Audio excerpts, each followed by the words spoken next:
Mentioned we are joined by the Minister for Transport, Shane Ross. Shane Ross, do you believe that a state company should be involved in running bus services down a motorway between Dublin and Cork? I think Expressway itself has a future, and I think it's perfectly... In Bus Eireann? It's perfectly... Yes, it could have a future within Bus Eireann, and it's perfectly entitled to run those services if it can see a way to make a profit.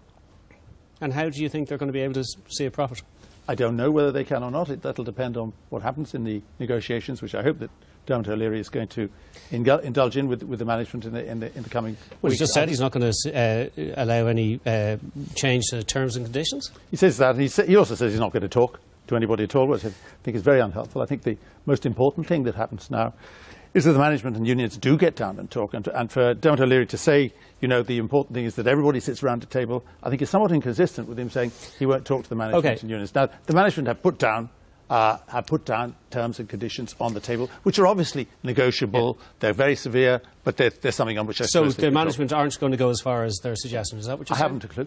I don't know what. Why not? I don't know what the. Why not? Our situation is that it is absolutely, in the minister's situation, I'm the shareholder. It is not up to me to get involved in direct negotiations in an industrial dispute. If I do that, and yet, Minister, if you don't mind me making the point, reading the Grant Thornton report, which I did today, I don't know whether you have had a chance to do so yet, but reading the Grant Thornton report, it makes it quite clear that in 2015, the company drew up a plan, brought it to the Department of Transport, and the Department of Transport said no and sent them away with a flea in their ear. So the Department of Transport has the final say. Well, I have obviously got the final say, and the Department of Transport has the final say on the future of these companies. We don't have the final say on the industrial dispute which is going on now.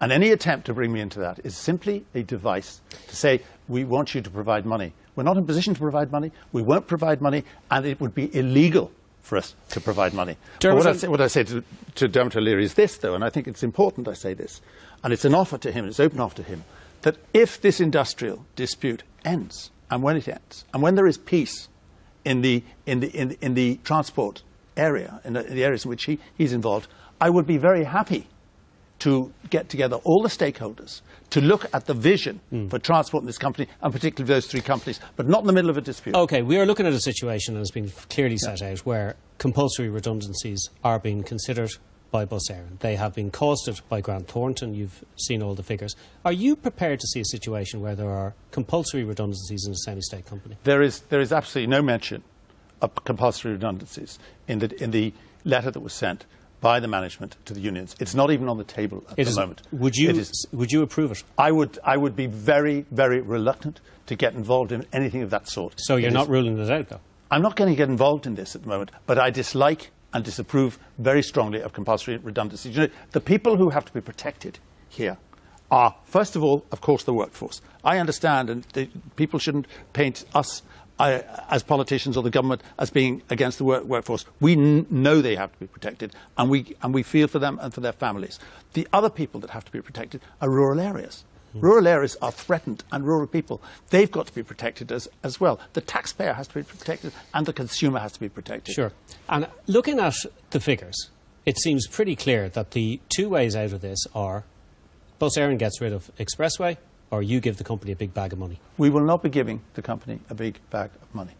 We're absolutely certain of that, and no one should think. The other thing is that they can presumably produce efficiencies and a plan which will bring them and Bus Eireann itself into profit. When you say efficiencies, Minister, we know what we're talking about. We're talking about cuts of 25% and more in the workers' take-home pay. Well, what we saw yesterday was an offer of a 3% increase in workers' pay. After huge cuts in their other earnings. There would be cuts in other things, but there would be a basic pay, and jobs would be preserved. It's very important that that is the case. I'm not going to get involved in promoting that particularly, but I think what we've got to do is accept that they've got to come to the table, and Mr O'Leary can bring whatever he likes in terms of his own proposals, but he mustn't stand away from this. And he's the one who's going to be leaving the workforce in the lurch if he doesn't come and represent them. What about the free travel? Because the point is made again and again that if the Department of Social Protection actually paid the market rate for people that are using free travel passes, there wouldn't be a deficit in Bus Eireann. Well, that's not true.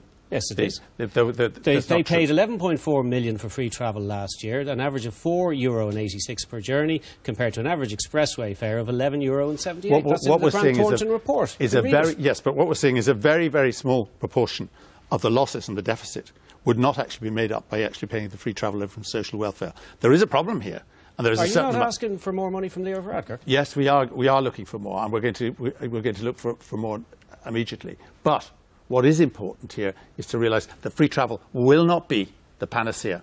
That this company has got losses of 6 to 8 million a year, maybe 10 million. That's not going to be sorted out by getting a little bit more money from social protection. There is a small deficit there. There is a small funding deficit there, but it's not going to sort the problem out at all. Now, you keep saying that it's not up to you to make final decisions, commercial decisions. Is the company free to get rid of Expressway then?